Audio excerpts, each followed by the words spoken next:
आखिर कैसे हुई मशहूर कॉमेडी एक्टर मुकुल देव की मौत? कौन है वो शख्स जिसने रची थी उनकी मौत की साजिश, और कैसे हुआ वो इसमें कामयाब? मुकुल देव ने अपने करियर की शुरुआत किस फिल्म से की थी और उनकी सबसे महंगी फिल्म कौन सी रही? साथ ही उनकी कुल संपत्ति कितनी है और अब तक उन्होंने कितनी फिल्मों में काम किया है?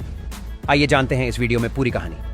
मशहूर फिल्म और टीवी अभिनेता मुकुल देव का 23 मई 2025 को 54 साल की उम्र में निधन हो गया। कुछ समय से उनकी तबीयत ठीक नहीं चल रही थी और वो दिल्ली के एक अस्पताल के आईसीयू में भर्ती थे। डॉक्टरों ने पूरी कोशिश की, लेकिन किस्मत को कुछ और ही मंजूर था। जैसे ही उनके निधन की खबर आई, फिल्म इंडस्ट्री और टीवी दुनिया में एक गहरा दुख फैल गया। सोशल मीडिया पर एक के बाद एक कलाकारों ने उनके लिए भावुक पोस्ट डाले। मनोज बाजपेयी, सोनू सूद, दीपशिखा नागपाल और विंदु दारा सिंह जैसे सितारों ने उन्हें नम आंखों से श्रद्धांजलि दी। मुकुल देव ने बहुत कम समय में अपनी मेहनत और प्रतिभा से लोगों के दिलों में जगह बना ली थी। मुकुल का जन्म 17 सितंबर 1970 को नई दिल्ली में हुआ था। उनके पिता हरिदेव दिल्ली पुलिस में असिस्टेंट कमिश्नर थे। घर का माहौल बहुत सख्त और अनुशासन वाला था, लेकिन मुकुल का मन पढ़ाई और उड़ानों में ज्यादा लगता था। उन्होंने इंदिरा गांधी नेशनल फ्लाइंग अकादमी से पायलट की ट्रेनिंग भी ली थी, लेकिन जब दिल ने एक्टिंग की तरफ खींचा तो उन्होंने अपने सपनों की राह चुनी।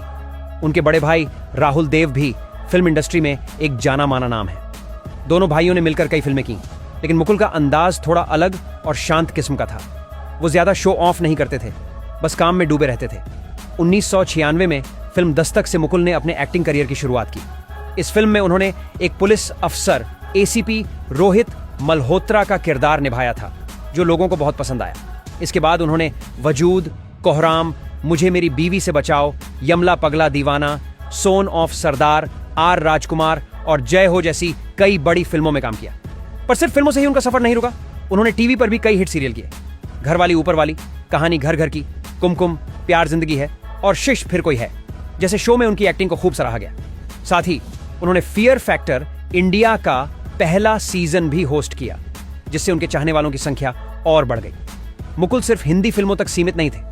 उन्होंने पंजाबी, तेलुगु, मलयालम, कन्नड़ और बंगाली भाषा की फिल्मों में भी काम किया। खासकर तेलुगु फिल्म कृष्णा में उनका विलेन का रोल लोगों को बहुत पसंद आया था। मुकुल उन गिने चुने एक्टर्स में से थे जो हर भाषा में खुद को ढाल लेते थे। वो शांति से रहते थे, कम बोलते थे, लेकिन जब पर्दे पर आते थे तो कमाल कर देते थे। विंदु दारा सिंह ने बताया कि माता पिता के गुजरने के बाद मुकुल बहुत अकेले हो गए थे। उन्होंने मिलना जुलना बंद कर दिया था और ज्यादातर समय घर में ही रहते थे। उनकी लंबाई करीब 5 फीट 8 इंच थी और उनका स्वभाव बहुत ही सौम्य था। मुकुल देव का यूं चले जाना न सिर्फ उनके परिवार के लिए, बल्कि पूरे फिल्म और टीवी जगत के लिए एक बड़ी क्षति है। ऐसा कलाकार रोज रोज नहीं आता।